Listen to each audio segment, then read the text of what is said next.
cielos sobre ustedes, que la acompañe siempre. Amén.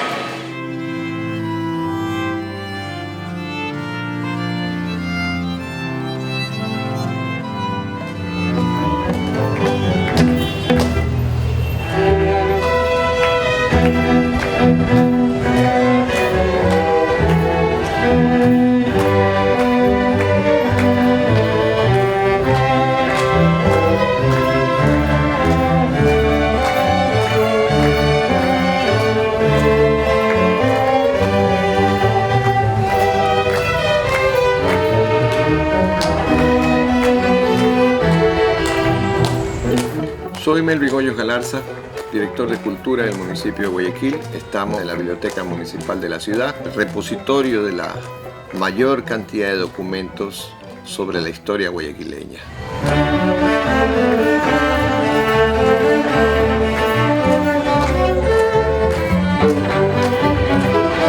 Mi nombre es Jenny Estrada Ruiz, soy historiadora guayaquileña.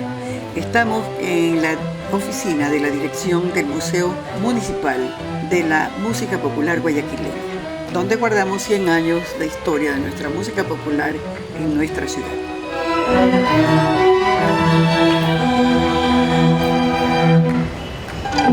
Muy bien.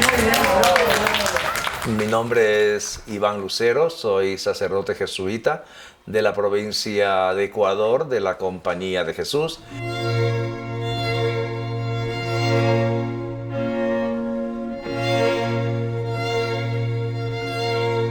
Bien, nos encontramos en el Centro Cultural Biblioteca Ecuatoriana Aurelio Espinosa Polit de la Compañía de Jesús acá en Quito, Ecuador. Muchos siglos antes de Cristo tenemos arqueología, tenemos piezas prehispánicas y también tenemos escultura colonial, pintura europea, inclusive también de otras partes, salas de arte, de historia, etc. Soy el jesuita sacerdote José Eduardo Benítez de Romero.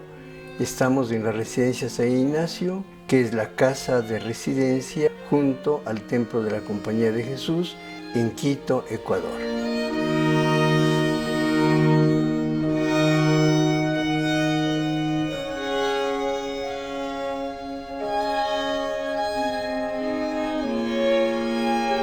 Se celebra a mediodía del miércoles santo la ceremonia denominada reseña. En este caso, la palabra reseña se toma en el significado de revista que se hace de la tropa. El cabildo de canónigos, presidido por su prelado, representa a la tropa o ejército del Rey Eterno, Jesucristo. Esta tropa desfila en la procesión, portando el ábaro de la cruz, que es la bandera negra con una cruz roja, y portando también la reliquia de la verdadera cruz, en la cual nuestro Señor Jesucristo murió por la salvación del mundo. La reseña es una ceremonia que se realizaba en la Catedral de Sevilla. De Sevilla pasó a las catedrales de América, que fueron sufragáneas de la metropolitana de Sevilla, como a la Catedral de Lima. Quito fue diócesis sufragánea de Lima y por eso heredó de esas sedes esta ceremonia de la reseña. Este miércoles santo se hace la ceremonia de la reseña histórica de la cruz, llamada por algunos arrastre de caudas.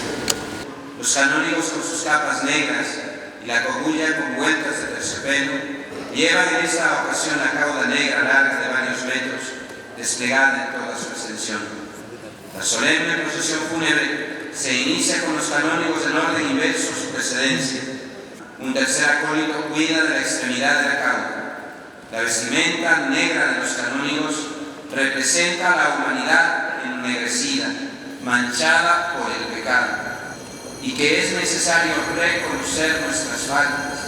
En profundo silencio, vivamos este momento intenso de acercamiento al Señor, mientras los canónigos marchan al son de las marchas fúnebres ejecutadas lenta y majestuosamente en el órgano de esta catedral.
Mi nombre es Raúl Yangol Tenesaca, soy el presidente de aquí de la comunidad Santa Cruz de Guamote. Buenas noches. Buenas noches. Así tú te pasas a Curcanchi, que hay acto de lavado de los pies de Rangapo en chuchis compañeros. En este año 2019 me han elegido para que guíe a la comunidad. Bueno, Wakikuna, Panicuna, Mamacuna, buenas noches de Dios. Buenas noches. Mi nombre es Ángel Yangol. Conan Kai Jueves Santo Chishibi Canchi. Trabajo con los padres jesuitas. Aquí en Guamote tenemos una organización grande que es la Pastoral Indígena. Paika Sintishpa, porque Jesús está paika rexirka, cuenta corca, Dios puawa, santo kashkamanta, mi paika, mana maya chishanirka. Mi nombre es Luis Alfredo Yangol, soy de esta comunidad Santa Cruz de Guamote. Mi persona participo como coordinador de todos los servidores. Bueno, mi nombre es María Lorenza, yo soy de Puno San Pedro. En este caso estamos trabajando con los padres jesuitas aquí en Guamote. Yo soy el padre Julio Gortaire, jesuita. En estos 3 días que he acompañado en las misiones aquí en Santa Cruz, y que queríamos hacer celebración del lavatorio. También acompañamos a las cantoras, grupos de mamitas cantan en las iglesias, animan en las Eucaristías y en los sacramentos.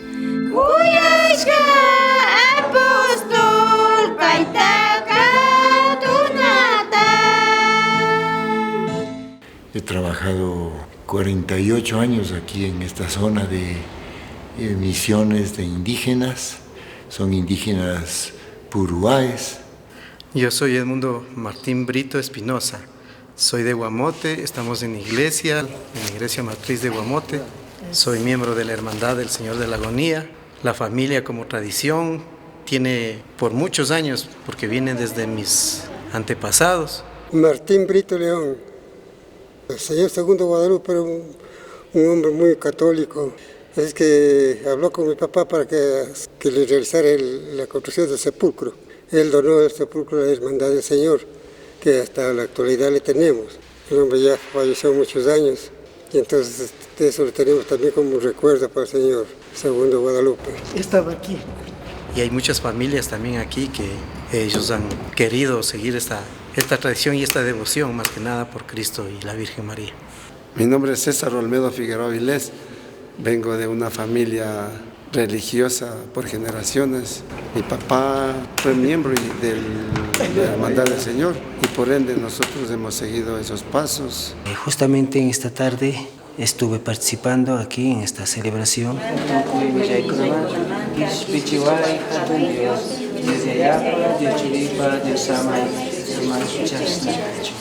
Soy Wilfrido Aro Rivas, escolar de la Compañía de Jesús en la etapa de Magisterio, y desde hace algunos años he venido realizando un proceso de investigación en torno al corpus festivo de la Semana Santa de Guamote. Vengo trabajando en la pieza que ustedes miran acá, que es esta bandera procesional con escenas a través de estos diferentes dioramas que nos permiten entender la vida de Jesús, pero también es una especie de catequesis. Para Guamote es una catequesis.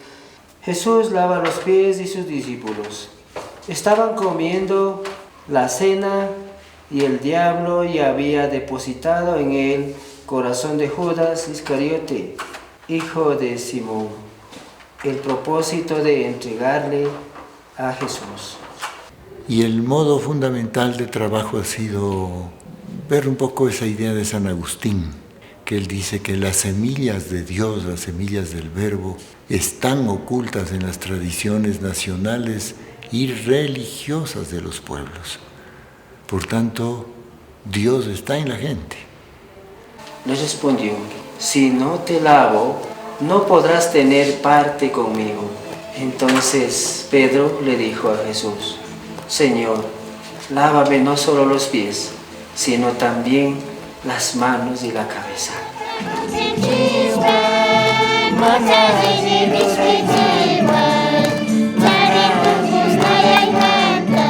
Ser una iglesia viva y seguir los pasos de Jesús. Esto es lo que he tenido en mi corazón al hacer lavatorios de pie y decir a la iglesia del Señor que lo importante es servir. No importa quién sea, lo importante es servir.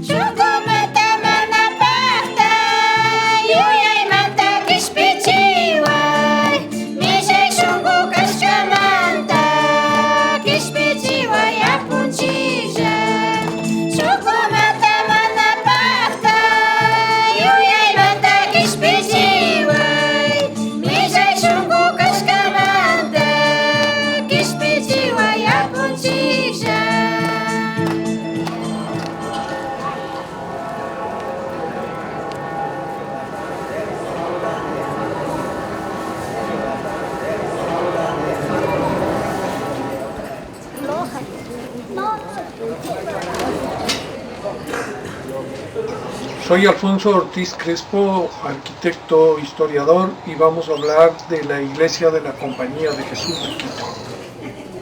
Yo soy el hermano David Chamorro. Estamos en la residencia San Ignacio en Quito, anexa a la Iglesia de la Compañía de Jesús. Con todo gusto voy a hablar brevemente sobre Santa Mariana de Jesús, una de las grandes personalidades del Ecuador, declarada por el gobierno nacional como heroína nacional. Me llamo Francisco Piñas Rubio, soy sacerdote jesuita, estoy trabajando ya 30 años aquí en Ecuador, donde he investigado más en el campo de la historia de la Compañía de Jesús en el tiempo de la colonia. Está presente la historia de nuestro país en una obra que es llevada por la Compañía de Jesús, que busca continuar esas pisadas que ejecutaron los jesuitas de Maynas, ¿no?, de la antigua provincia de Quito, tan querida por todos nosotros, que hicieron una labor fantástica, no solamente en la ciudad de Quito, también en aquellas misiones gloriosas de Maynas en el Marañón, en el río Amazonas.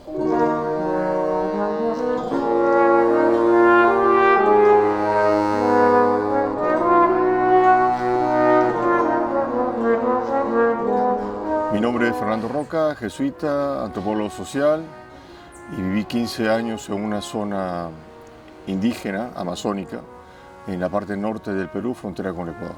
Me llamo Jaime Reagan. En el año 1977 comencé una investigación sobre el catolicismo popular en toda la Amazonía peruana. Soy el padre Carlos Murayari Amasifén, vicario general del Vicariato Apostólico de Yurimaguas, y estamos en la ciudad de Yurimaguas, que es sede de este vicariato, una ciudad fundada por el padre jesuita, el padre Samuel Fritz. Ahora es de verdad, hoy es Conancina Chishi de Jesús ka. Ashka tamishun gunanarido karka. Pero mana paita kato kushkamanta, mana pai cruz pichakatina, kashkamanta, sino gente mari, mana comprendishpa, gente mari, mana creerka de que Dios pa churi kashkata. Chaimanta min nanarishpa karka, o sea. Entonces no se trata de ir a enseñar ni siquiera el cristianismo, ni siquiera Jesús, ni más, sino descubrir lo que la gente tiene. Entonces para eso no es ir ni siquiera a dialogar, porque el rato que dialogábamos ya tenían como dogma de fe lo que nosotros decíamos. Lo importante era entonces que salga de la misma gente su propio pensamiento, respetando sus costumbres, respetando su modo de encontrarse con Dios, quizás en lugares sagrados, en los cerros, en el agua. Allí le encuentran a Dios con mucha mayor profundidad. Entonces eso fomentar para que eso crezca.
Antiguamente, el cerro denominado Panecillo era conocido como Shungu Loma, que en quichua significa Loma del Corazón.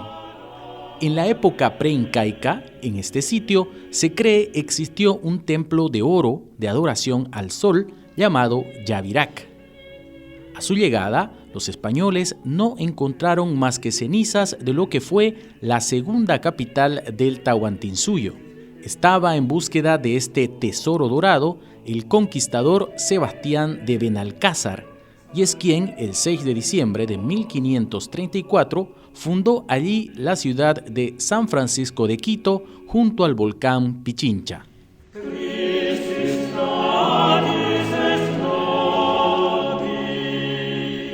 El panecillo fue tan popular entre los quiteños que en 1969 se convirtió en la mejor opción para construir un monumento en la cima de la colina.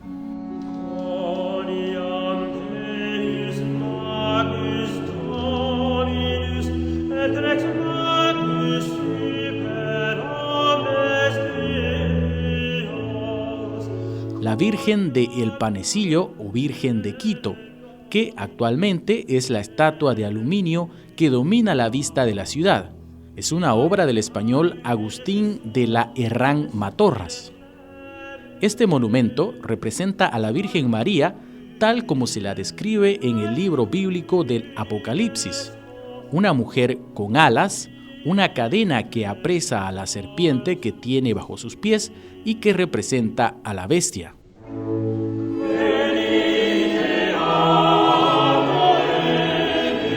La escultura original de la Virgen de Quito es un objeto de veneración tanto religiosa como artística y se encuentra en el nicho central del altar mayor de la iglesia de San Francisco de Quito, desde el siglo XVIII. Señor mío y Dios mío. Es una escultura de madera, obra del artista quiteño Bernardo de Legarda, y forma parte del patrimonio histórico de la ciudad. Padre nuestro, que estás en el cielo, santificado sea tu nombre. Venga a nosotros tu reino, hágase tu voluntad en la tierra como en el cielo. Danos hoy nuestro pan de cada día, perdona nuestras ofensas, como también nosotros perdonamos a los que nos ofenden, y no nos dejes caer en la tentación. En 1978, Quito es declarada Patrimonio Cultural de la Humanidad ante la UNESCO y fue el primer año que esta distinción fue otorgada a una ciudad.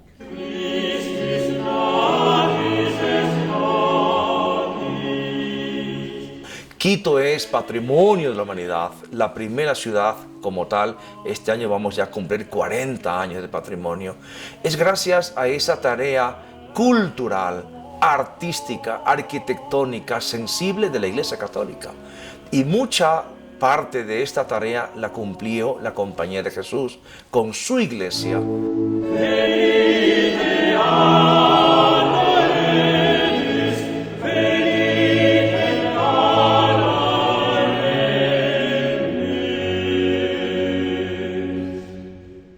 El río Amazonas.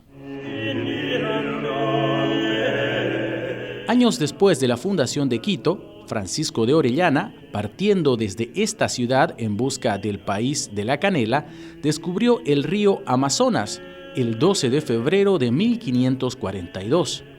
De este suceso histórico es que parte la célebre frase: es gloria de Quito el descubrimiento del río Amazonas.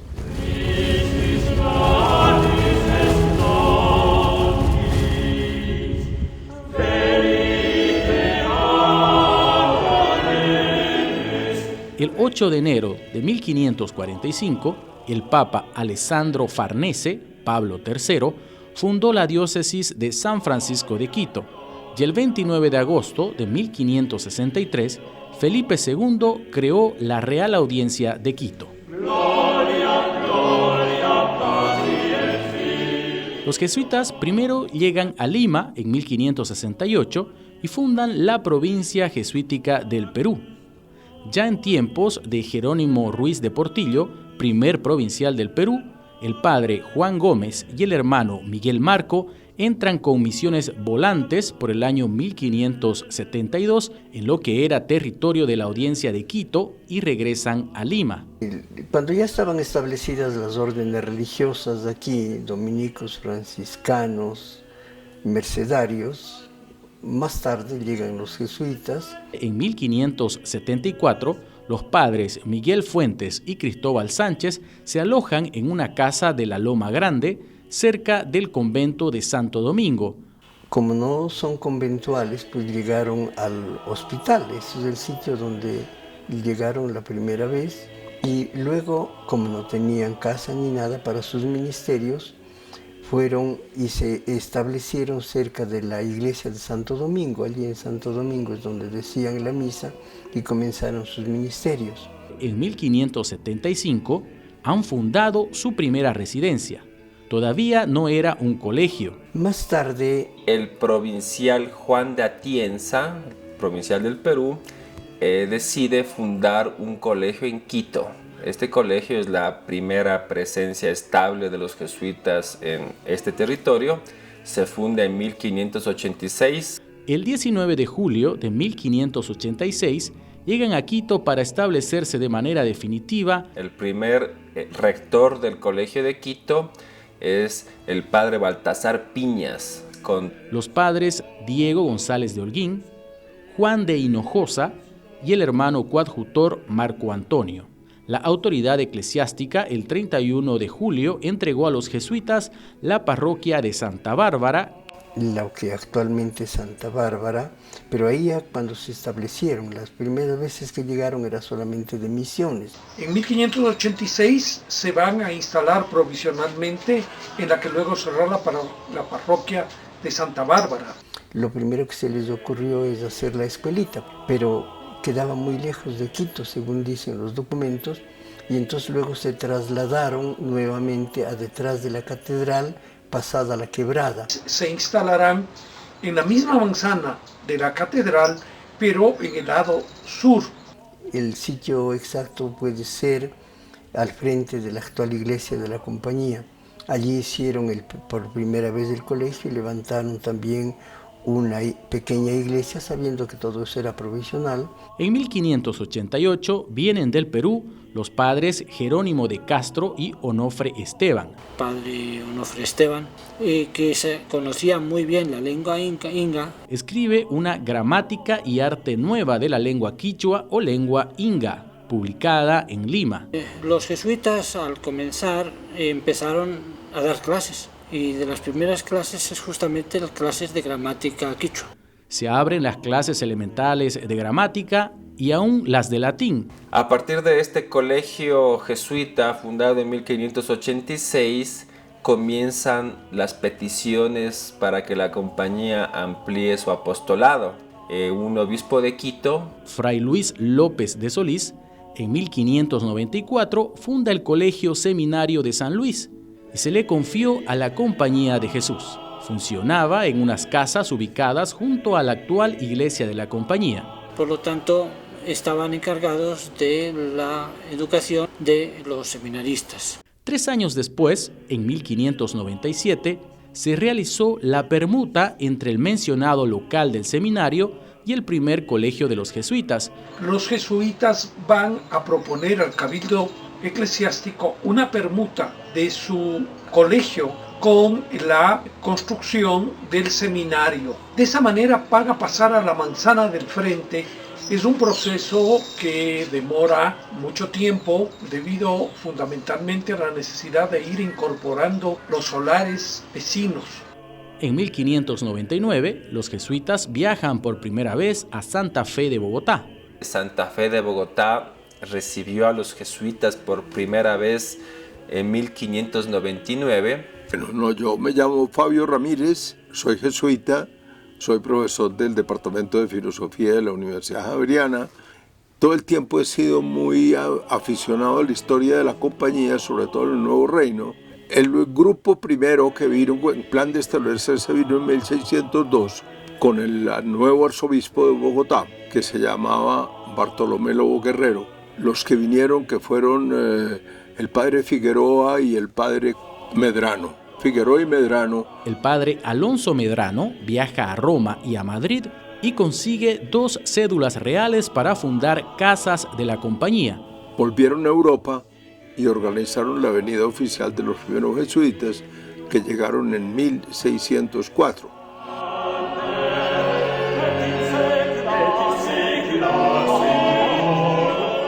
Y en 1605 van a comprar el lote donde va a comenzarse la construcción de la iglesia con planos traídos desde Roma. Fue adquirido el terreno para la iglesia por el rector Nicolás Durán Mastrilli y se comienza la obra.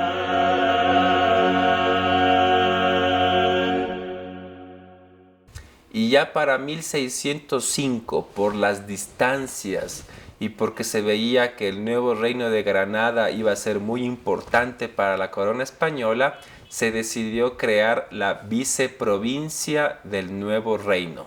El provincial del Perú, padre Esteban Páez, nombró viceprovincial al padre Diego de Torres Bollo, quien impulsó la construcción de la iglesia de San Ignacio de Quito.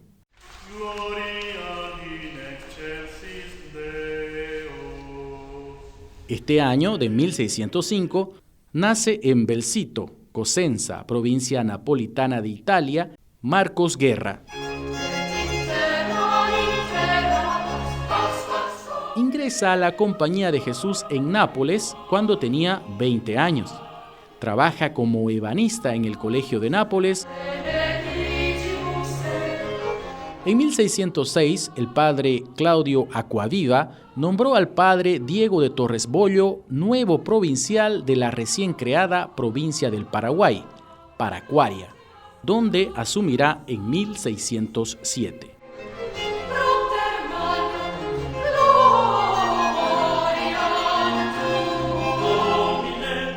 La Torre Campanario. La compañía tuvo una elegante torre de estilo gótico florentino con 8 campanas. Era la más alta de Quito, pero fue derribada en 2 ocasiones por los terremotos de 1859 y 1868. En una ocasión la hizo reconstruir el presidente Gabriel García Moreno. El primer dato que se tiene sobre la existencia de la torre de la iglesia aparece en el acta del Cabildo de Quito del 27 de julio de 1612, un año antes de la apertura al culto de la iglesia en 1613. Esta primera etapa va a culminar en el año 1613, cuando la iglesia inconclusa se va a abrir al culto. El templo queda abierto al culto en 1613 y se lo consagra en honor a San Ignacio de Loyola. El crucero se termina en 1616 bajo la dirección del hermano Miguel Gil del Madrigal. Hasta que en 1619 se establece definitivamente la provincia del Nuevo Reino Iquitos, como independiente de la gran provincia del Perú. Va a tener a su provincial con sede en Santa Fe. Y entonces se unió Quito con Bogotá. Y es la provincia del Nuevo Reino Iquitos. Se erigió en Quito la Universidad de San Gregorio Magno en 1622 y se comenzaron las misiones en 1629 entre los infieles de Popayán, hoy Colombia. En 1634, el hermano Marcos Guerra es enviado por el padre general Mucio Vitelleschi de Nápoles a Santa Fe de Bogotá.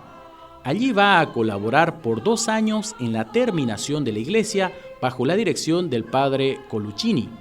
En 1636, el hermano Marcos Guerra es enviado a Quito.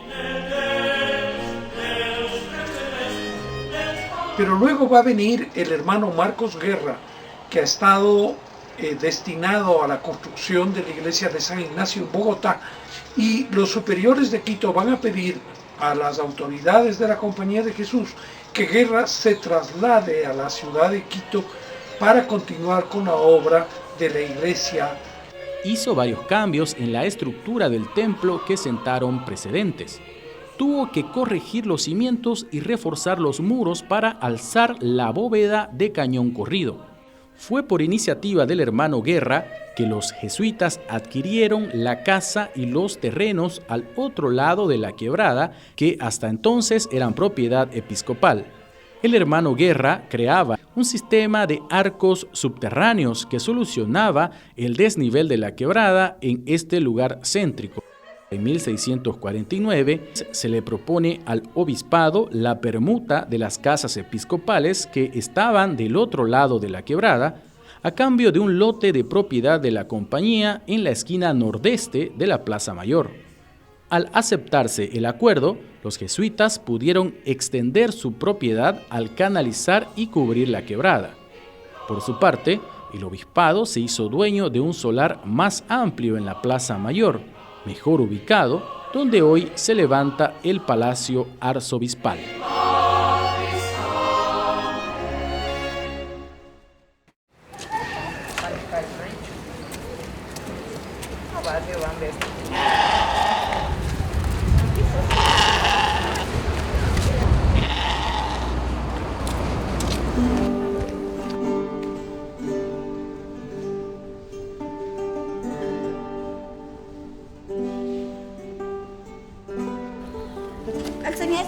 Ya, ¿Será una más?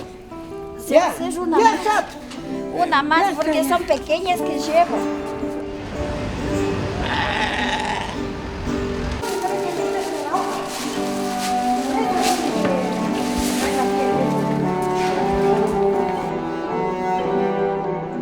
Todo tiene que... Como servidores, causa conchi.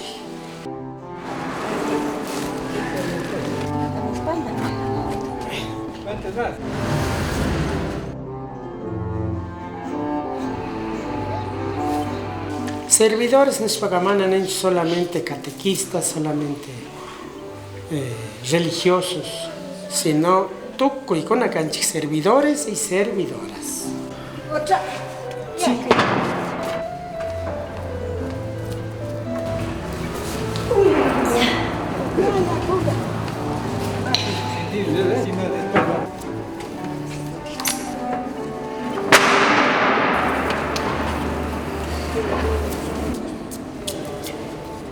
Ahora nosotros estamos reemplazando a mi hermanito, también era el fundador de hacer el Monte Calvario.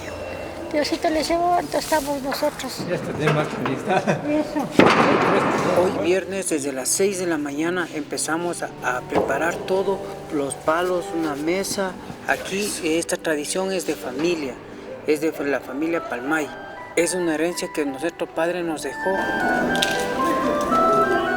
Una esterita para adornar a nuestro Señor allá donde están haciendo y arreglar de las palmitas.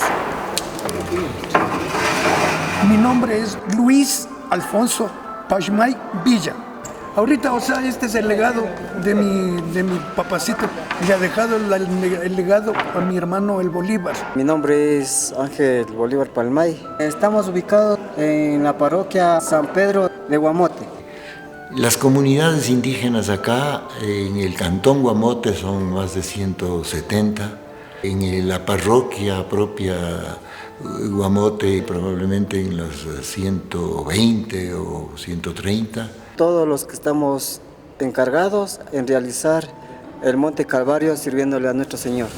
El legado de mi papacito, quien lo realizaba cada año, el día Viernes Santo. Se crucifica Jesús. Sus momentos de tristeza, canguaño y canicierto. Tristeza, angustia. Y doy gracias a Dios, según esta imagen que yo les conozco desde cuando yo era niño. En esta iglesia me bautizaron, me hice la primera comunión. Soy catequista. Kaitandamanta mi kuichignerka. Ñukanchik fe, ñukanchik creencia. Cumpliendo la fe y la devoción que tenemos a nuestro Señor y sido devoto del Monte Calvario con una costumbre sagrada y solo esperamos la bendición de Dios. Simple vista riconchik Santa Hostia, ¿no es cierto? Sin embargo, la riqueza está, y sobre todo en la reflexión, es cuando hablan quichua. Maipime, sacerdote con la consagrashka washaka, ñamanakan, simple hostia. Todas las celebraciones que nosotros tenemos lo hacemos en nuestra propia lengua, que es el quichua. Un poco también en español.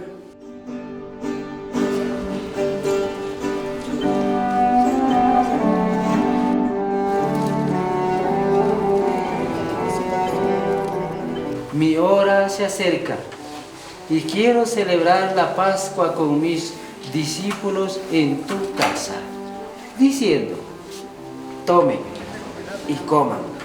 Esto es mi cuerpo, palabra del Señor Jesús.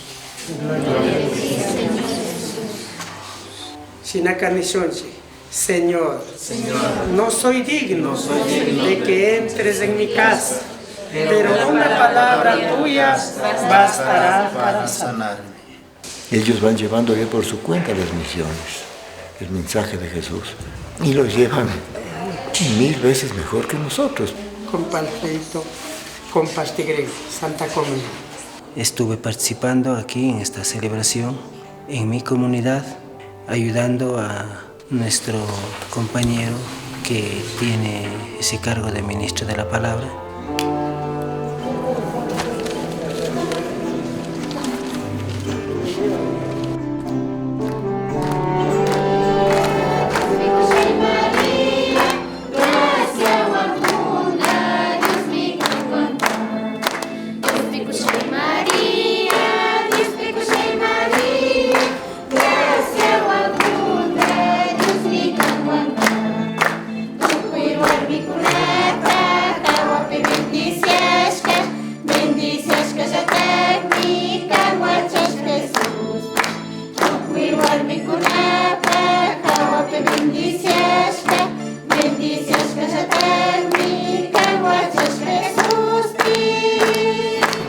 ¿Está bien? Sí. Ese. Paisumak santa bendición tachasquipaichi. Dios Yayapa, Dios Churipa, Dios Ama y Espíritu Santo Shutipi, Chasna Cascacho. Toquikonawan, buenas noches.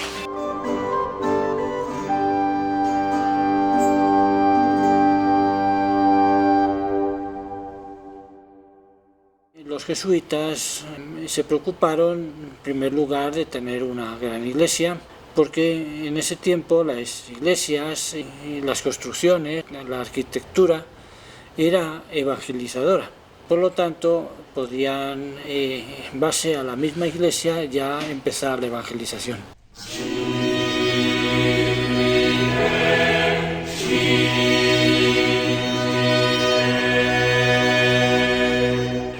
La iglesia de la Compañía de Jesús se construye en largos 160 años. Por eso una serie de influencias van a concurrir hacia ella a lo largo de más de un siglo y medio.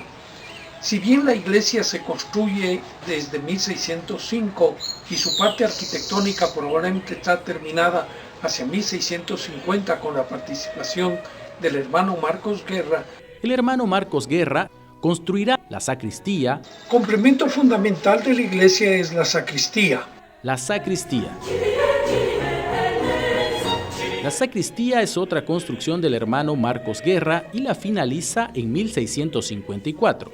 Es la pieza que menos cambios ha sufrido y conserva en la bóveda un parentesco directo con la iglesia de San Ignacio de Santa Fe de Bogotá. La sacristía lleva una bóveda falsa, no es estructural, de yeso. La decoración de la bóveda de la sacristía prueba la relación estilística entre los templos de la compañía en Bogotá y en Quito. Uno de esos rasgos comunes era el trabajo de yesería con motivos circulares, alternando rosetas y querubines que adornaban originalmente la bóveda de la iglesia y hoy solo se conserva en la cubierta de la sacristía. Destacamos el retablo labrado por Marcos Guerra que enmarca un óleo de San Ignacio de Loyola, obra del hermano Hernando de la Cruz. Bellísimo retablo el que domina esta sacristía, un gran retablo con una pintura de Ignacio de Loyola que está atribuida al hermano Hernando de la Cruz. Tradicionalmente se han atribuido estas pinturas a Fernando de Rivera, o como jesuita, el hermano Hernando de la Cruz, nacido en Panamá, ingresó en la compañía en Quito en 1622 como hermano coadjutor. Pero también hay otras obras de arte, un par de cuadros de Moranville, un pintor francés. Jean de Moranville, dibujante y pintor que vino con la expedición geodésica francesa, que era parte de la misión de la Academia de Ciencias de París, que llegó en 1736. De él se conservan cuadros de varios santos de la compañía: San Francisco Javier, San Francisco de Borja y San Alonso Rodríguez. Se exhiben en la sacristía.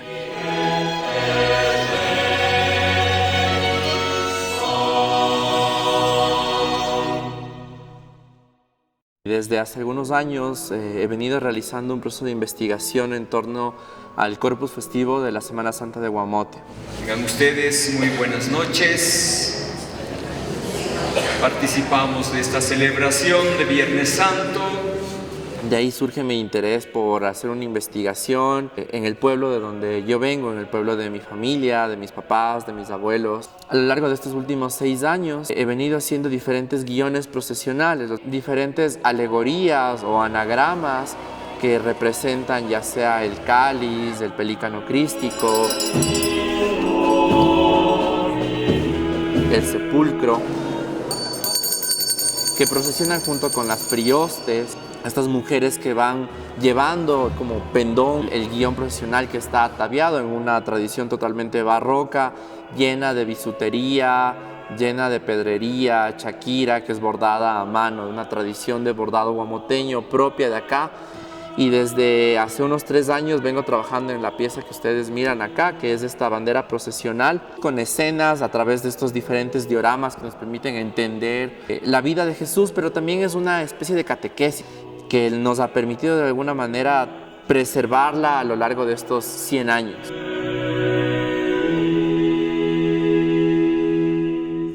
Estamos a un año nada más ya de empezar las celebraciones de los 100 años de la primera bandera procesional, creada por doña Antonia Merizalde, mi bisabuela guamoteña. La bisabuela, doña Antonia Merizalde, fue quien creó la bandera procesional en Guamote, cual ella configura esta pieza para el pueblo de Guamote. Una de sus hijas, Rosa María Figueroa Merizalde, tuvo un taller de bordado. Fue la única que estudió bordado de máquina y de mano. Obtuvo doble titulación de bordado y de corte y confección. El artista que ha trabajado estas piezas es Pablo Pincay, quien diseñó los dioramas, hizo la perspectiva estética y artística de cada una de estas piezas. Los guamoteños estamos alegres y contentos de poder tener esta pieza después de muchísimos años. Especialmente para la familia Figueroa Merizalde tenemos el orgullo de presentar esta pieza después de 22 años. 22 años que nos han servido para procesar las diferencias, pero sobre todo para identificarnos dentro de una tradición religiosa súper fuerte dentro de Guamote, como bordadores, como herederos de esta tradición artesana, artística. Lo manual es valorizado y lo manual cobra un sentido especial para lo que nosotros hacemos.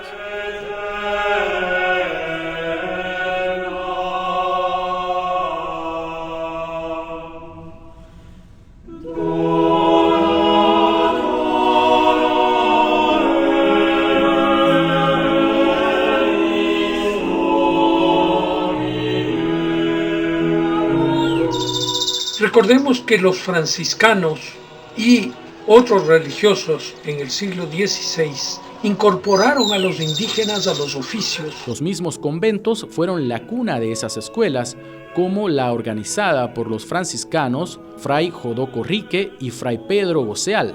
Jodoco Rique, fundador de los franciscanos en Quito, y otros religiosos educaron a los indígenas para que aprendieran los oficios que los españoles no iban a ejercer. En el lugar donde se comenzaban a formar los primeros artistas indígenas y mestizos, y con ellos se formaron las escuelas quiteñas de pintura y escultura. Andrés Sánchez Galque fue el primer alumno en destacarse por su obra y firmarla, autor de Los Mulatos de Esmeraldas, obra de 1599. Varios años después fue el Colegio de San Andrés y la primera cofradía iniciada por Fray Pedro Bedón, con quien trabajó el hermano Hernando de la Cruz.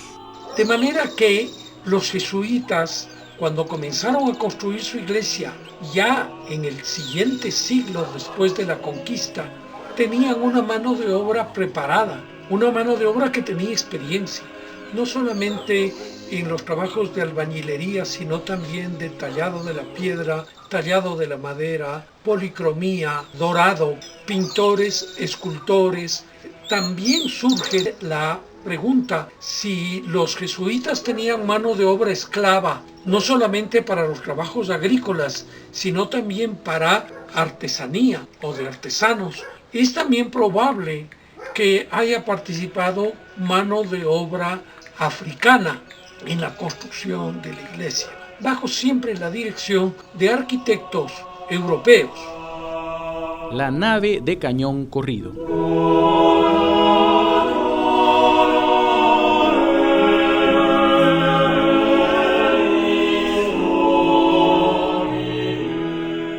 La bóveda de cañón corrido de la nave principal es obra del hermano Marcos Guerra y es la primera con estas características en la ciudad de Quito. La bóveda de cañón corrido que cubre la nave es la primera que se hace en Quito. Hasta entonces lo que se había construido en la ciudad eran cubiertas de lazo mudéjar, de madera, como en la catedral y en San Francisco, y lo mismo en Santo Domingo. La iglesia de la Compañía de Jesús en Quito va a inaugurar una nueva arquitectura en la ciudad. En el siglo XVIII se recubrió con yeserías que combinan aplicaciones florales con lacerías geométricas en los arcos fajones.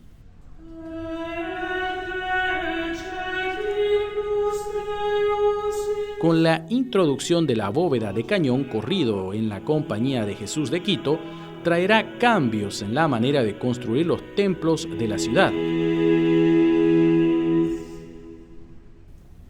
El crucero.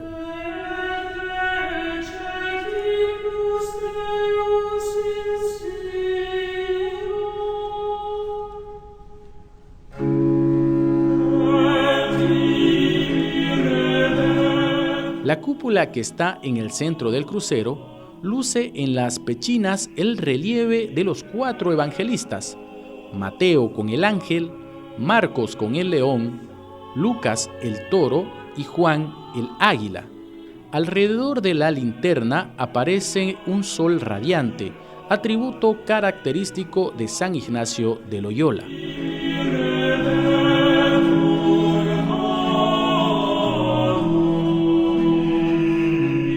La La cúpula contiene 12 pinturas de ángeles de tamaño natural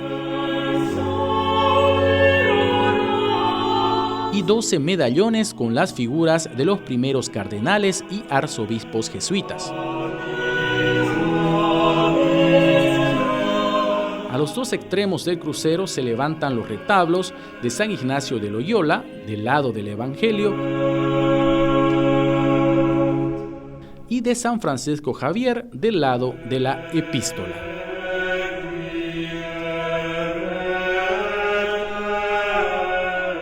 Los retablos laterales del transepto se van a construir probablemente hacia 1750, siguiendo los modelos del Padre Pozo. Ambas obras siguen de cerca los modelos del arquitecto y pintor jesuita Andrea Pozzo. Los modelos del Padre Pozo van a tener gran éxito gracias a la difusión a través de los grabados que traen su tratado de perspectiva para pintores y arquitectos. El prototipo elegido es el del diseño para el altar de San Luis Gonzaga en la iglesia de San Ignacio en Roma. La imagen de San Ignacio responde al patrón iconográfico italiano o flamenco que solía presentar el fundador de la orden ataviado con ricos ornamentos litúrgicos.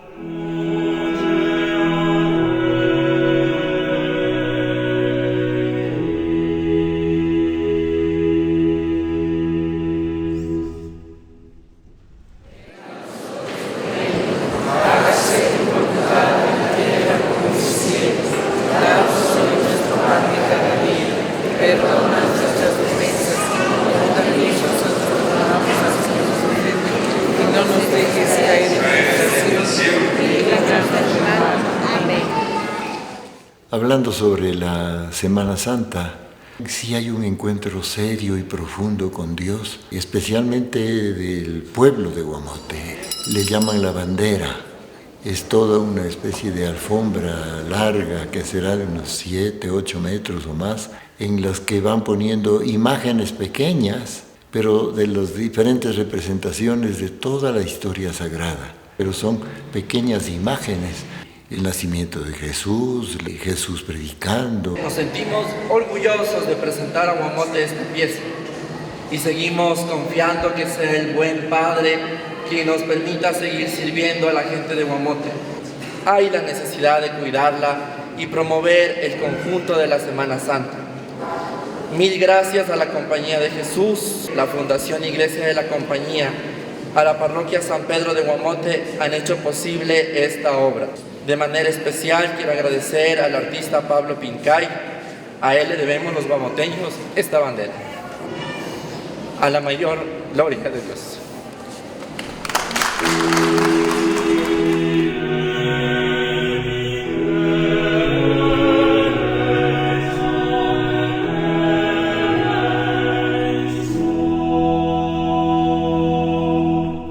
Naves laterales.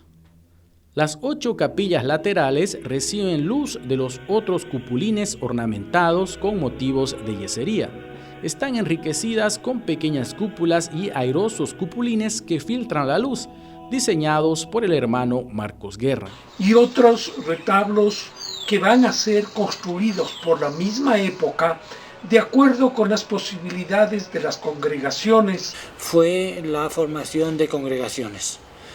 Formaron varias congregaciones de ladinos, que eran los indígenas que se dedicaban mucho a lo que eran artes, a la escultura. Y aquí hubo una importantísima escuela de escultura quiteña y a esos estaban dedicados un jesuita con esa congregación, la congregación de los ladinos. Uno de los altares más notables del conjunto es el dedicado a Nuestra Señora de Loreto, advocación titular de una congregación laica. Otra congregación muy importante a través de la advocación de la Virgen de Loreto. En esta advocación de la Virgen de Loreto, una de las primeras en inscribirse era justamente Mariana de Jesús, que ahora es Santa Mariana de Jesús. Igualmente había otras congregaciones, sobre todo orientadas a la enseñanza de la lengua inga. Pretendía ser común a todos los indígenas de la zona. Estas congregaciones tenían una cosa muy interesante y es iban evangelizando a todos los estratos sociales. Los retablos en detalle son, del lado del Evangelio, San Estanislao de Kotska, la Inmaculada,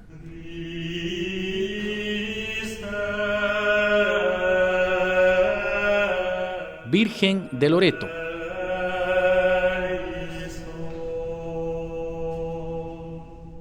del lado de la Epístola, San José, San Luis Gonzaga. Hacia 1765, el padre Bernardo Recio, como capellán, consiguió concluir la decoración y dorado del retablo de San Luis Gonzaga. Del Calvario, en 1739, el mismo Winterer ejecutó el retablo del Calvario.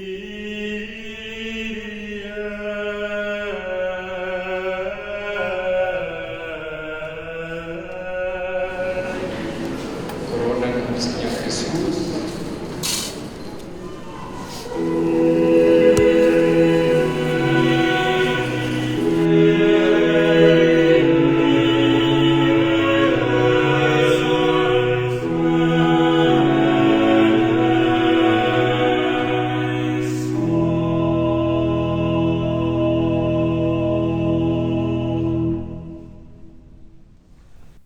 El retablo mayor.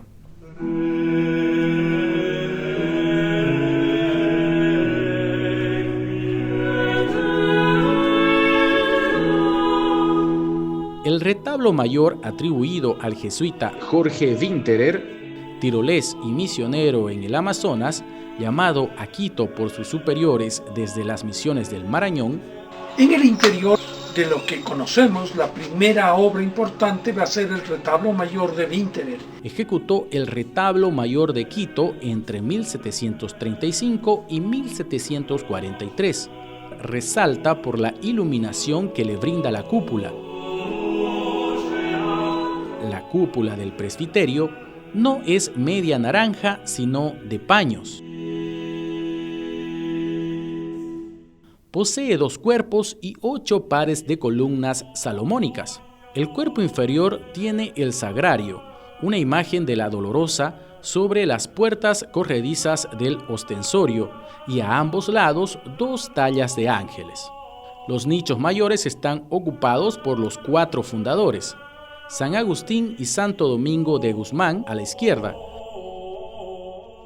San Pedro Nolasco y San Francisco de Asís a la derecha. Y junto a ellos, en el mismo orden, laterales, San Luis Gonzaga y San Francisco de Regis, Santa Mariana de Jesús y San Ignacio de Loyola.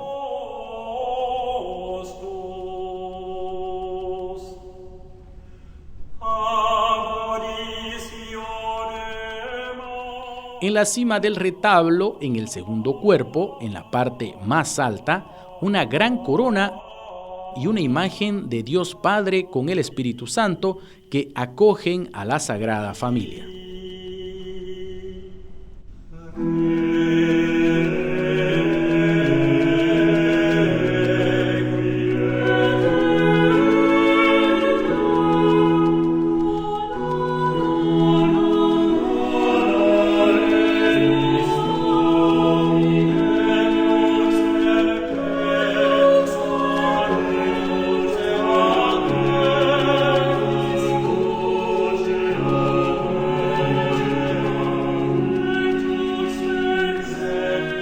El púlpito. Igualmente apreciable es el púlpito, cuya autoría se atribuye al propio hermano Marcos Guerra. No obstante, la mayor parte de la ornamentación es de época posterior a la intervención de Guerra.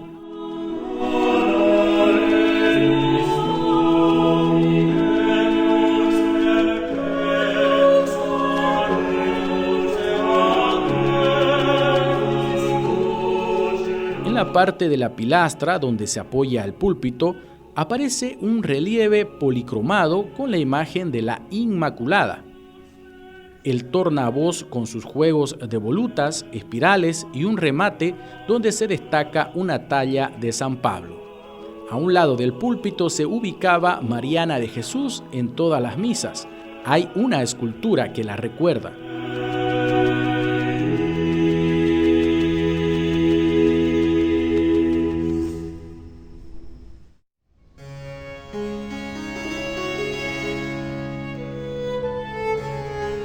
Es muy interesante su vida. Desde el comienzo se nota una predilección de Dios. En el Quito recién fundado, todavía no habían pasado sino 80 años de la fundación de Quito, cuando nace Mariana de Jesús. Este año estamos celebrando el 4º centenario de su nacimiento. Mariana de Jesús Paredes y Flores es la santa quiteña por excelencia. Nace aquí al sur de la iglesia de la Compañía, en el Arco de la Reina, donde ahora está el Carmen Alto. El Carmen antiguo de San José y de Santa Mariana de Jesús es el nombre oficial, donde ella pues años antes tiene su casa, su residencia familiar, ¿no?, de su familia. Nos encontramos en la casa de Mariana de Jesús, la primera santa del Ecuador, de padre español, de madre quiteña, era una criolla. Pues que nace en 1618, es lo que se asegura el 31 de octubre. Fue el sábado, víspera de Todos los Santos, el 31 de octubre de 1618. Cuando nace Mariana de Jesús, precedida por un signo en el cielo que lo vio todo Quito, de una palma de estrellas hermosa. Luego, cuando la niña entró en lo que hoy llamaríamos primaria con sus maestros, las compañeritas le llamaban la niña de la estrella. La última de 8 hijos del capitán Jerónimo Flores Enel de Paredes, español, y Mariana de Granobles y Jaramillo, quiteña. Consta en los registros de la actual parroquia de El Sagrario, que allí fue bautizada el 22 de noviembre de 1618, siendo su padrino su abuelo materno. Y su madre murió después de su papá cuando ella apenas tenía como 7 años. Y fueron sus padres adoptivos, su hermana mayor doña Jerónima y su esposo el capitán Cosme de Caso. Una niña líder. Ella organizó una caminata hacia el Pichincha para cuidar de la ermita de la Virgen del Volcán. Es la primera advocación a la Virgen tallada en Ecuador.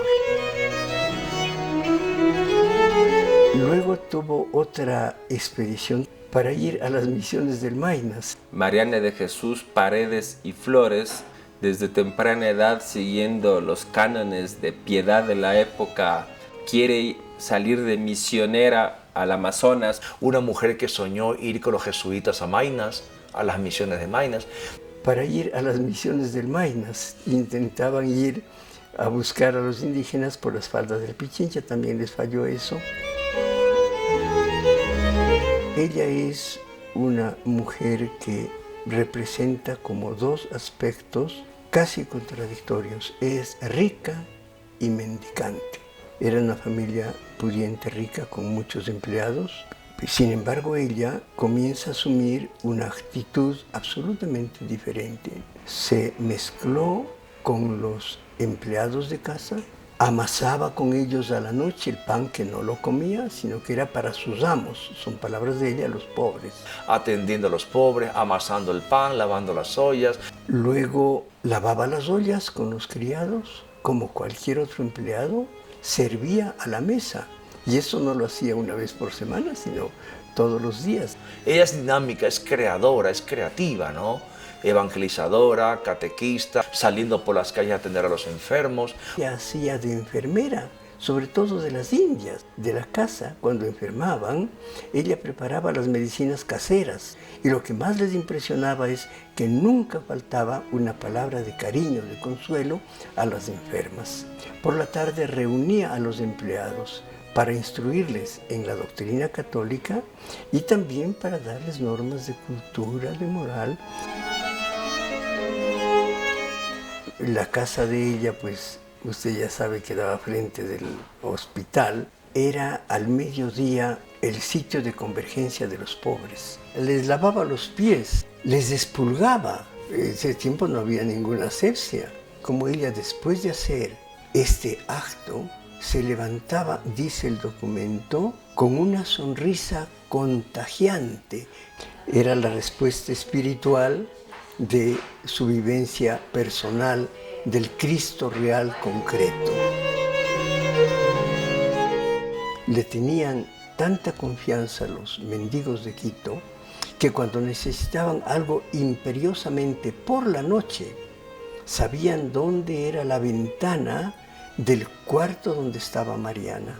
Y allá le lanzaban piedras seguros de que si ella sentía, les respondería. Y ahí tenemos una escena increíble en Quito. Una chica de 22 años por las calles de Quito con gente desconocida. Y realmente cambió la casa. Recordemos que luego a su familia le llamaban la Casa de los Santos. Es una figura extraordinaria, Mariana de Jesús.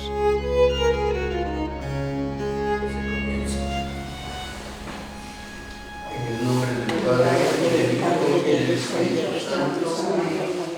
Cuando vieron sus padres putativos que ella era tan piadosa, tan buena, estamos en 1600, lo primero que se les ocurrió era: esta niña va a crecer piadosamente en el convento, e hicieron todo el trámite y ya lo dispusieron todo, pero Mariana de Jesús le dice a su confesor que Dios le ha dicho que el convento no es para ella, o que ella no es para convento, que ella tenía que santificarse y santificar en su casa.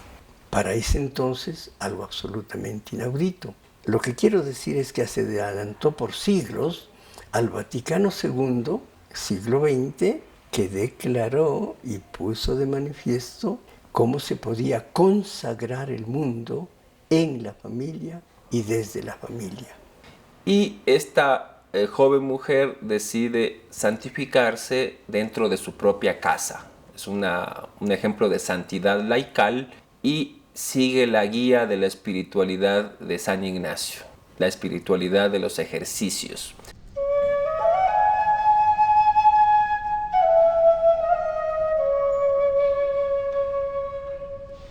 Pero lo interesante en esto es que Mariana ni se le ocurrió romper con la iglesia. Y en 1630 comienza a frecuentar diariamente la iglesia de la Compañía de Jesús. Era una mujer piadosa que todos los días venía a la iglesia de la Compañía y se dirigía por los jesuitas. Señor mío,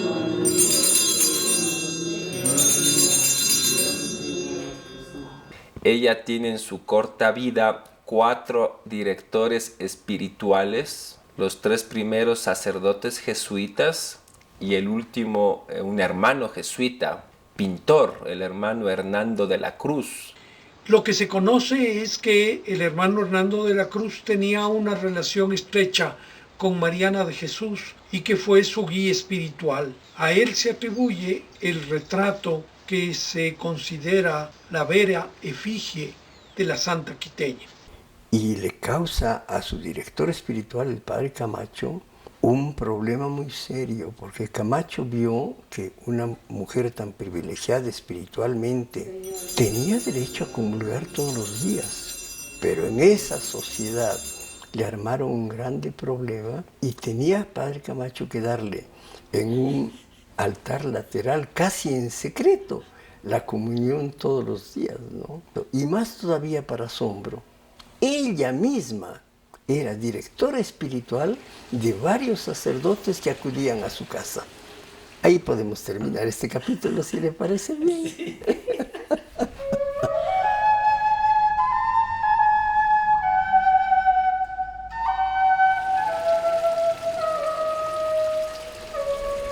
En el patio de los Naranjos, en la época en la que era el huerto de Mariana, ella hacía procesiones, ¿no? Cargaba una cruz, avanzaba por todo el veredor y a veces lo hacía en compañía de otras personas y de la Virgen de Loreto. Un espacio súper importante. Y la bendición del Dios del amor y la esperanza, que es Padre, Hijo, Espíritu Santo, descienda sobre nosotros en nuestra familia y permanezca siempre. Amén. Oh, Madre mía, que estás en el cielo, envía consuelo a mis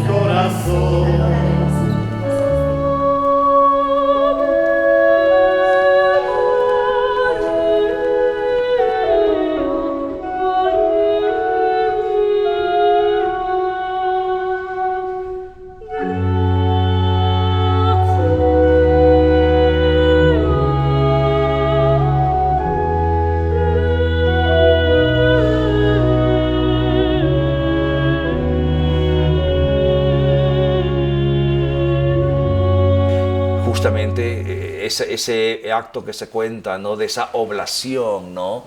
Aquí había un padre famoso, el padre de Rojas, el apellido de él, era famoso predicador, y cuenta que un domingo por la tarde, un domingo de Cuaresma del año 1645 seguramente, pues la ciudad de Quito estaba asolada por plagas, había temblores, era un drama terrible, ciudad chica, y el padre de Rojas en un sermón encendido se ofrece a la ciudad, a Dios, por la salvación de la gente, ¿no? Dice, mi vida a cambio de esto. Y Santa Mariana está abajo entre la gente escuchando el sermón, ¿no? Y cuenta la historia que Santa Mariana levanta la mano y grita y dice, no, yo por usted. Usted es un hombre muy valioso, más o menos es la idea de ella, el mensaje. Usted es un hombre que tiene tanto que hacer por delante en esta ciudad. Usted tiene una tarea en esta iglesia de la Compañía de Jesús, etc. Yo soy 26 años, yo soy soltera, consagrada a Dios, incluso esa libertad en cierta forma de yo me ofrezco. Entonces la gente oye, ¿no?, que ella se ofrece por la ciudad, cae enferma y a los pocos días muere. Y la plaga calma, los dolores calman, la ciudad entra en un estado como de descanso, de respiro, de tranquilidad, y la gente se va recuperando de las enfermedades, las dolencias, las plagas, y ella muere.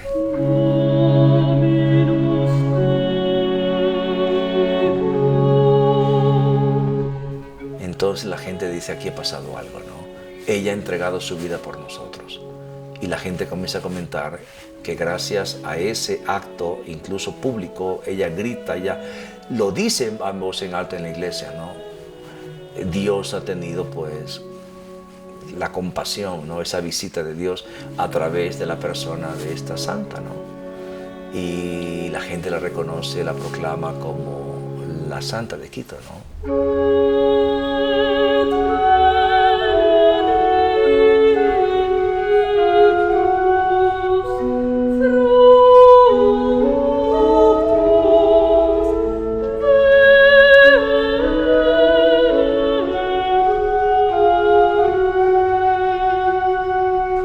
Extraordinaria, ¿no?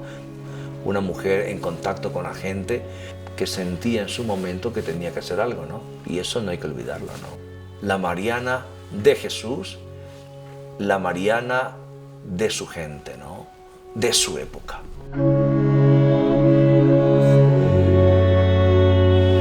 En el interior de la antigua casa de Mariana, que se encuentra actualmente en el patio de los Naranjos, en ese lugar, en este patio, pasó otro milagro, el milagro de la Azucena.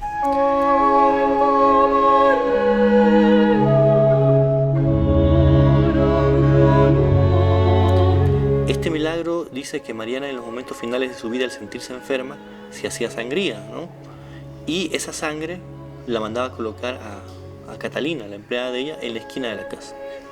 Luego de la muerte de Mariana de Jesús, Catalina vio que milagrosamente de la sangre de Mariana brotaba una azucena que tenía varias flores, y por eso es que ella le llaman la Azucena de Quito. La Azucena de Quito, ¿no?, de su sangre, en un sitio donde nunca se había plantado azucenas, brotó la Azucena de Quito después de su muerte.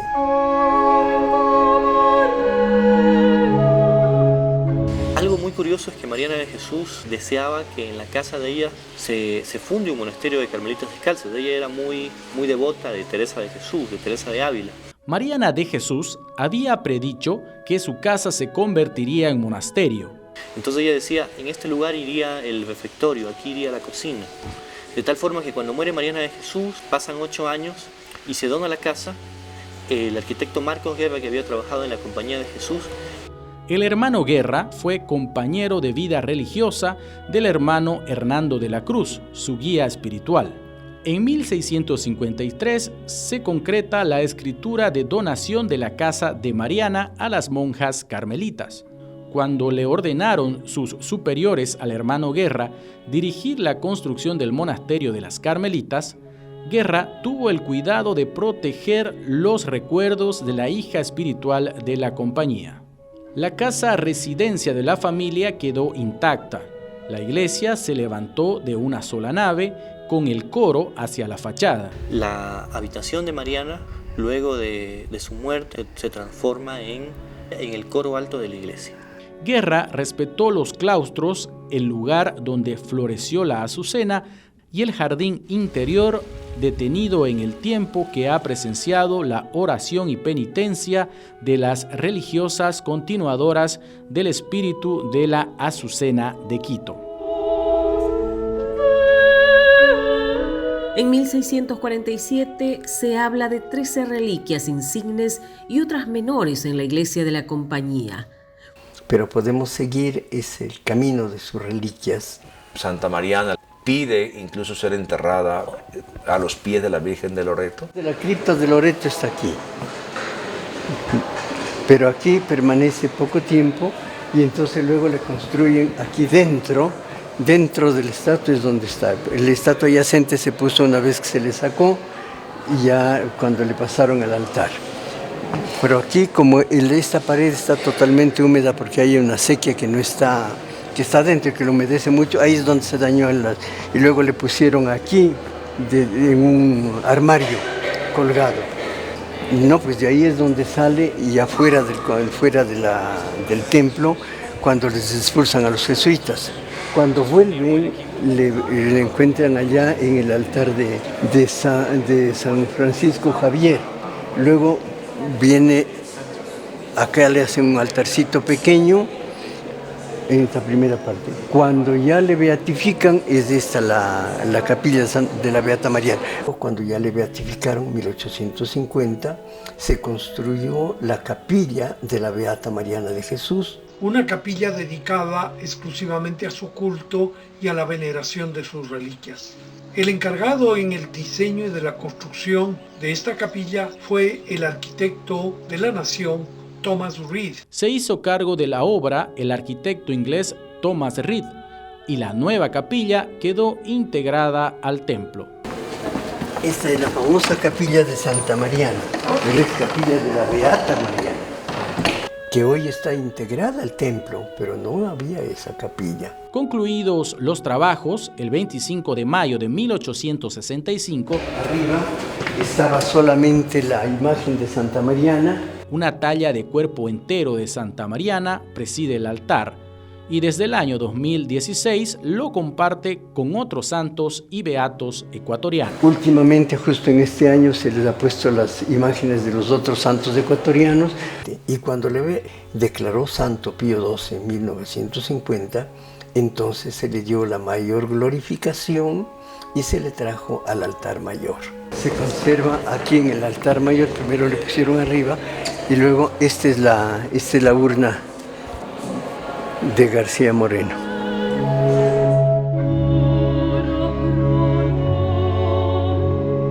Ahí es donde se encuentra actualmente, en la urna dada por el Congreso Nacional, la urna de García Moreno. El jueves 31 de mayo de 1951, en solemne ceremonia litúrgica, consagra al Templo de la Compañía como Templo de la Azucena de Quito, Santa Mariana de Jesús, ya un santuario, donde el provincial, el padre Pablo Muñoz Vega, celebra la primera misa en el Templo de la Heroína Nacional, la primera santa ecuatoriana.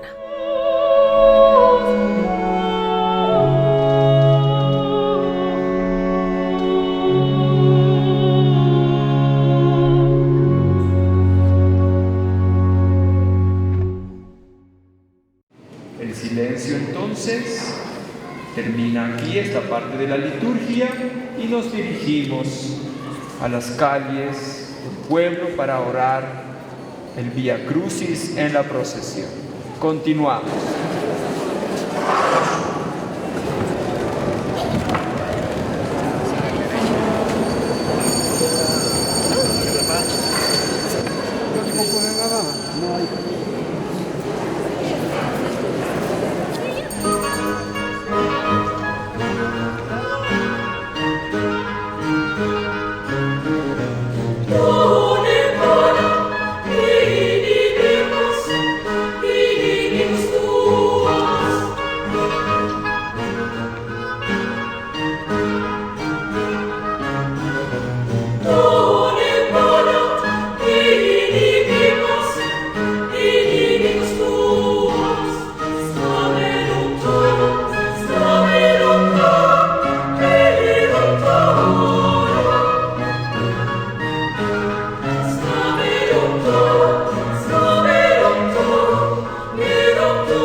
En el nombre del Padre, del Hijo y del Espíritu Santo.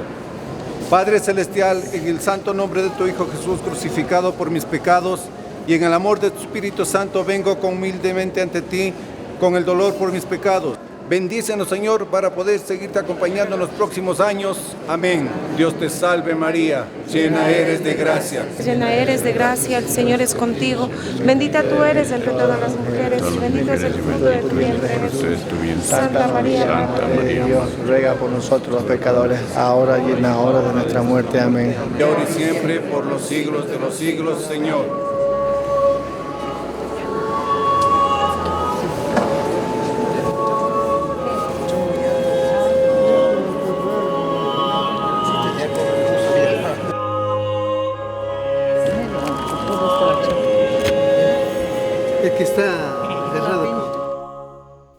La pintura en la compañía. Con frecuencia se habla del hermano de Hernando de la Cruz como el pintor de la Compañía de Jesús, pero se ha comprobado que muy poca obra del hermano Hernando se mantiene en la iglesia. En la nave sur del templo vemos la obra El Juicio Final. Está creado con serenidad y discreción, el despertar de los muertos.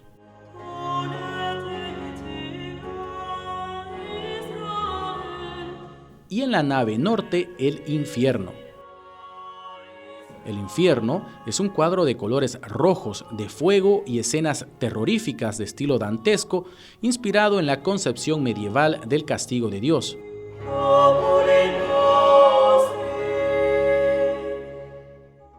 Hemos dicho que hay una serie de cuadros basados en grabados alemanes del siglo XVIII que por su barroquismo demuestran precisamente que son un siglo después de la presencia del hermano Hernando en la ciudad de Quito. Salvo la serie de los profetas, que son 16 lienzos realizados a principios del siglo XVIII, se adjudica su autoría al maestro quiteño Nicolás Javier Goríbar, ubicada sobre los pilares que separan las naves de la iglesia. Existe una serie de cuadros sobre la vida de San Francisco Javier, que pertenecía a la Compañía de Jesús. Está en el claustro alto del convento de la Merced. Tradicionalmente se han atribuido estas pinturas al maestro Hernando de la Cruz.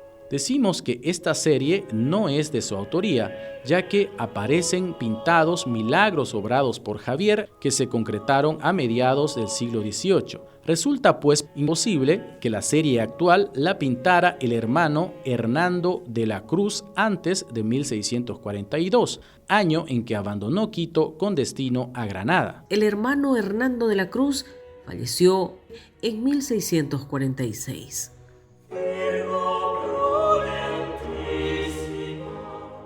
Hasta ahora no se ha podido identificar al pintor que las realizó. Lo concreto es que después de la expulsión en 1767, los cuadros fueron trasladados de la compañía al convento de la Merced, no como se ha escrito por una deuda de los jesuitas con los mercedarios, compensada con los cuadros, según afirma el historiador José María Vargas, sino sencillamente porque le fueron adjudicados por el gobierno o el convento los adquirió en una subasta, como sucedía en casos similares.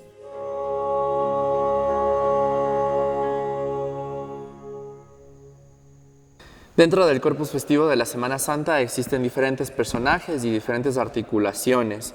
Estas hermandades articulan la festividad. Fueron creadas en torno a las imágenes del Señor de la Agonía y la Virgen respectivamente. Estas hermandades nombran diferentes priostes. Mientras tanto vamos a pedirle que venga don Nelson para...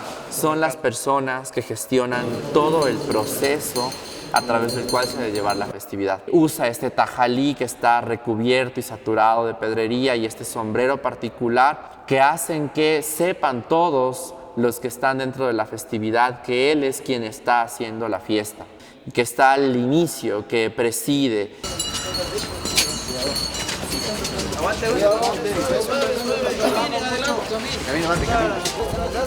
En el giro ustedes van para atrás, en el giro caminan ustedes de lado y usted camina así. tal cual sería un busto. Exacto, muy bien.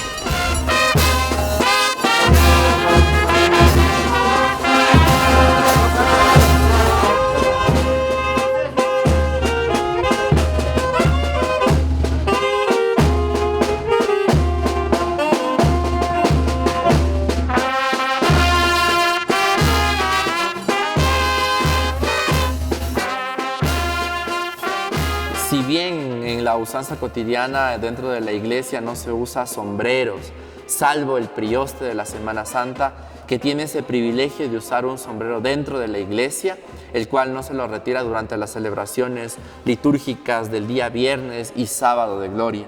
Muy buenas noches, queridos hermanos. En torno a lo que representa el Sábado Santo, yo creo que el arte popular o la artesanía popular de Guamote está relacionada justamente con este carácter totalmente devocional. Es el pueblo de Dios aquel que se acerca a servir. Esta tradición religiosa se inscribe dentro de un hecho cultural específicamente, pero está totalmente unido y atado a lo que significan las tradiciones religiosas de la Iglesia Católica.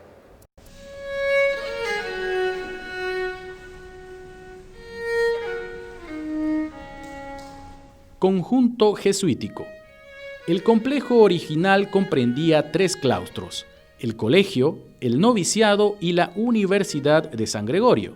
Bueno, esta manzana jesuítica tiene una rica historia, es muy compleja porque abarca desde el siglo XVI hasta ahora el siglo XXI, a través de la conquista, la colonia, la independencia y la república, ¿no? La obra más importante que tuvieron los jesuitas en Quito fue la Universidad de San Gregorio Magno, que comenzó a funcionar en 1622. En la parte norte del templo se encontraba la Universidad San Gregorio. La Real Audiencia les aceptó que tener universidad fue en el 1622. Ahí es cuando comienza ya oficialmente a dar clases en la Universidad de San Gregorio, fundada por los jesuitas. Eso motivó a los jesuitas en algo que luego tuvo una repercusión enorme a lo largo de los siglos, y es la formación de la gran biblioteca del Colegio Máximo de Quito. El Colegio Máximo se llamaba a todo el centro de operaciones que se encontraban en esa manzana. Esa biblioteca, que fueron formando a lo largo de prácticamente un siglo y medio, fue la más importante biblioteca latinoamericana. Tenía aproximadamente 15.000 volúmenes.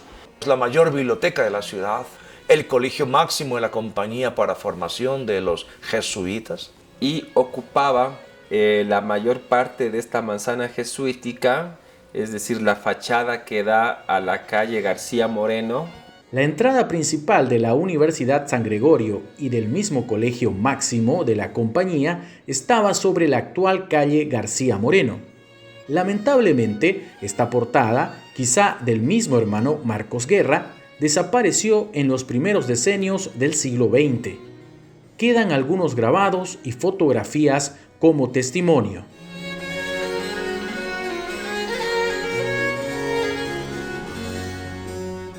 La portada de la actual calle Benalcázar está atribuida al hermano Marcos Guerra con su construcción entre los años 1640 a 1650. En el diseño de la portada del colegio, el hermano Guerra reprodujo un conocido dibujo de Miguel Ángel, procedente de la Villa Grimani en Roma. Las figuras con el monograma de Jesús, al parecer esculpidas por el propio Guerra, quien les da el carácter de virtudes o ángeles. Fue la puerta de ingreso al patio de la Procura de Misiones, y así se la conocía hasta la expulsión de la Compañía de Jesús. Pasando esta portada, se ingresa al vestíbulo o antesala de ingreso al patio de la Procura.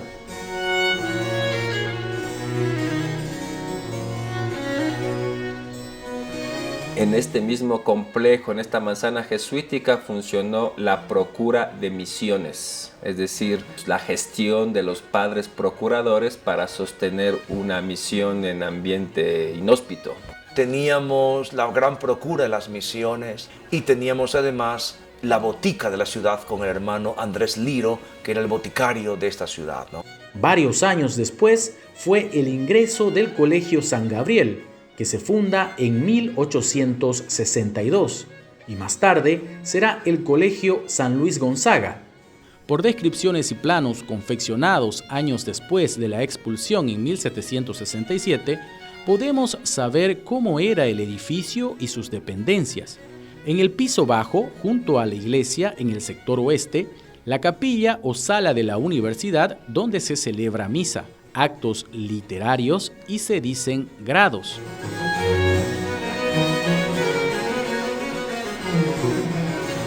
A continuación, el patio de la fuente. En el frente, sector este, junto a la iglesia, el patio de las aulas o de la universidad, con una fuente de piedra en el centro, contiene 4 claustros.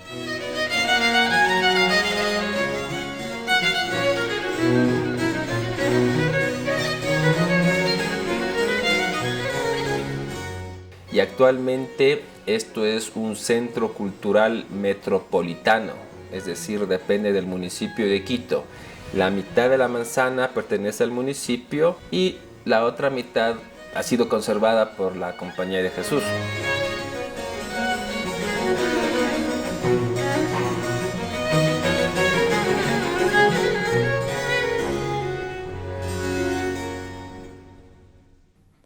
La Congregación Provincial de 1685, reunida en Quito, propuso nuevamente la división de la provincia. Y los jesuitas de Quito van a solicitar en repetidas ocasiones ser provincia.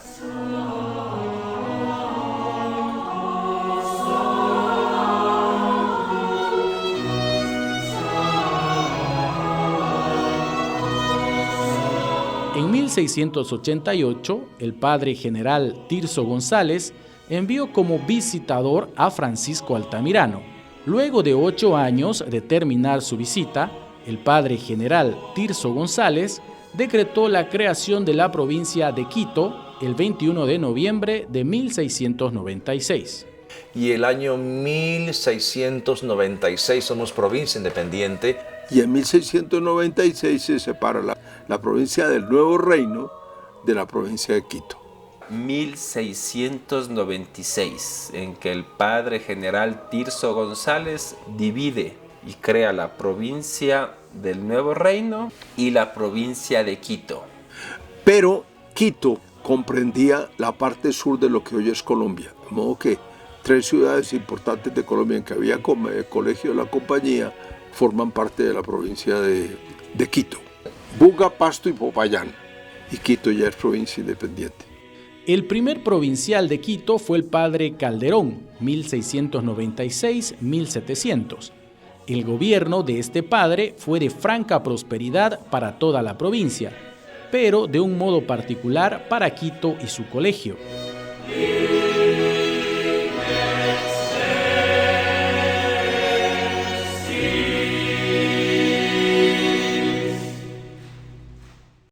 Fachada o portada de pies, 1722. Emprendieron la construcción de la gran fachada, un típico producto del barroco americano.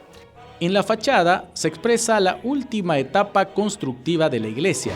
La segunda etapa va a comenzar en 1722, cuando se inicia la construcción de la fachada por parte del padre Deubler. Fue iniciada en 1722 por el jesuita alemán Leonardo Deubler.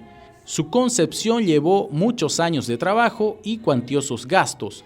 Fachada que va a tener 2 periodos, de 1722 a 1725. Después se interrumpen las obras hasta 1760. Y luego, de 1760 a 1765, bajo la dirección de Venancio Gandolfi, que terminará la fachada.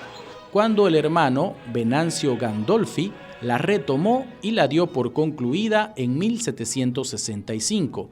En esta fachada hay que destacar el aporte de hermanos jesuitas que eran arquitectos, ¿no? Alemanes, italianos. Entonces, parte del legado que la Compañía de Jesús ha dejado a Quito. Obra capital del barroco, La portada de la compañía se labró íntegramente en piedra andina. El concepto de evocar un retablo exterior compuesto por hornacinas con santos jesuitas.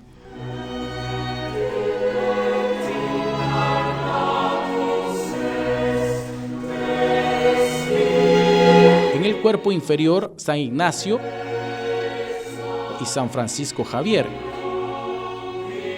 mientras que en la parte alta están San Luis Gonzaga y San Estanislao de Kostka. En los flancos vemos nichos para San Francisco de Borja y San Juan Francisco de Regis. Hay representaciones de ángeles y sobre las portadas laterales aparecen relieves del corazón de Jesús y el corazón de María.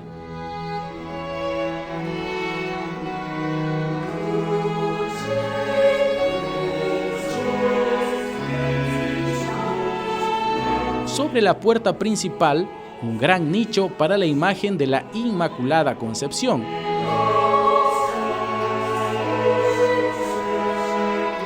Y por encima, otro nicho con la figura de la paloma, símbolo del Espíritu Santo.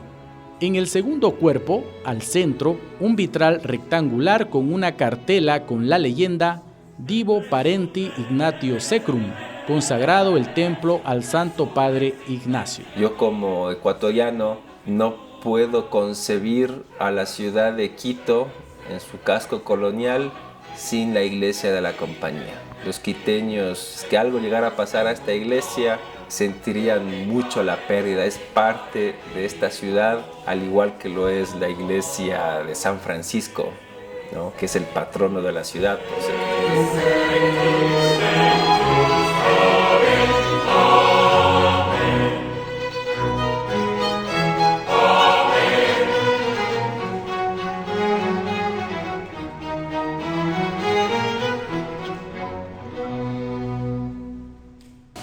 Finalmente decimos: Dios te salve María, llena eres de gracia, el Señor es contigo, bendita eres.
Esta noche santa en que nuestro Señor Jesucristo ha pasado de la muerte a la vida.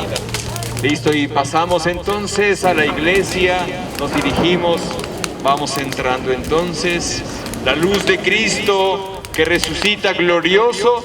Señor Dios nuestro, escucha las oraciones de tu pueblo que vela esta noche santa. Bendiga en el nombre del Padre, del Hijo, del Espíritu Santo, esta agua que va a ser derramada sobre todos nosotros. Y la bendición de Dios Todopoderoso, Padre, Hijo y Espíritu Santo, descienda sobre ustedes. Como Dios, Jesús, la Virgencita, nos siguen ayudando, nos siguen haciendo un pueblo libre, aunque tengamos pobrezas, que es fuerte, pero en cambio hay una riqueza interior profunda que sí vale la pena vivirla. Mi nombre es José Ignacio Chafla, como vicepresidente de la Pastoral Indígena, que involucramos a nivel de este cantón, parroquia matriz, Guamote. El día de hoy que las comunidades concurren a la parroquia para la resurrección de Semana Santa y la Pascua. Entonces Entonces vamos a tener la Santa Eucaristía. La Eucaristía es nuestra Pascua. Acompañado de los coros de las iglesias.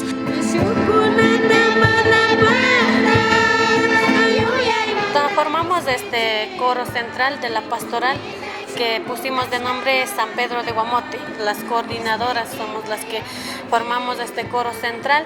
Contiene todas las canciones en quichua, todos son alabanzas a Dios. Y es con la finalidad de dar gracias al Señor por todo lo que Él nos provee en nuestras vidas.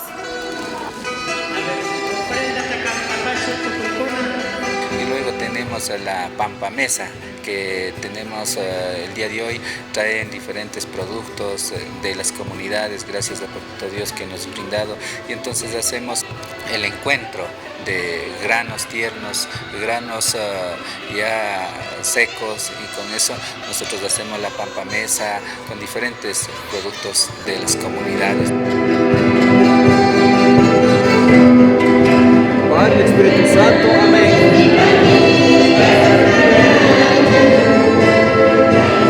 Padre, Espíritu Santo, amén. Padre, Espíritu Santo, amén. Padre, Espíritu Santo, muchas gracias. Padre, Espíritu Santo, amén. Muchas gracias, Espíritu Santo, amén. Muchas gracias.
Le damos gracias a Dios por la Eucaristía, el pan y el vino, el cuerpo y la sangre de Cristo resucitado. El Padre, el Hijo, el Espíritu Santo esté con ustedes. Shayarisuchi y Yaito Dios ta paganispa fuerte, fuerte ta aplaudicio Nacho. Fuerte aplauso para Jesús. Y que viva Jesús de Llega. Viva Jesús de Llega.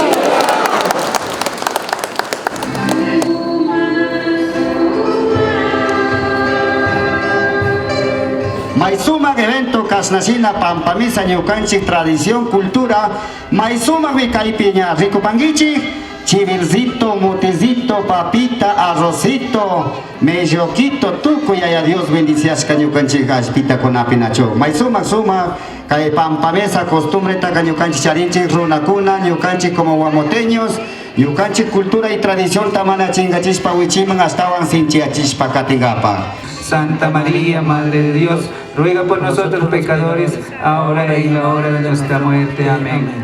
Papito Dios, kunan kaisuma granituta, kikin karaskamanta tukikuna japingapa, día Dios pusotipi mañapanchi. Buen provecho, hermanos y hermanas. En orden, con respeto, amaya, gracias panacho, chay favor, tamaña chivacho. Sírvanse invitados e invitadas a este convivir de las comunidades, del compartir.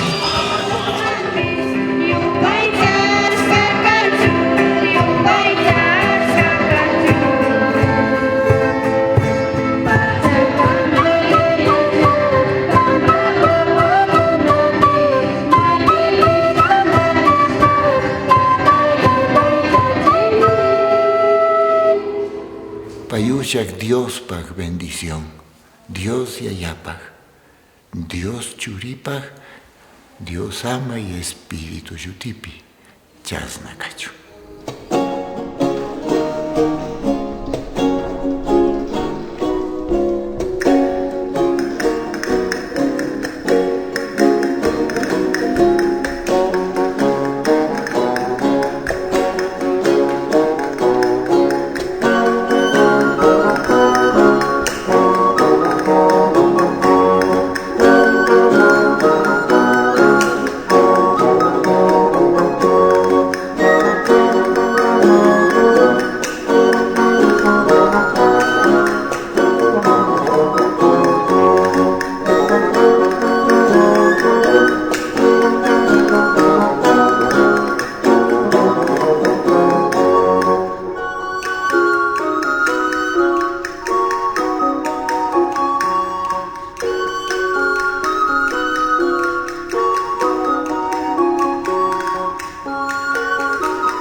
alle cantar.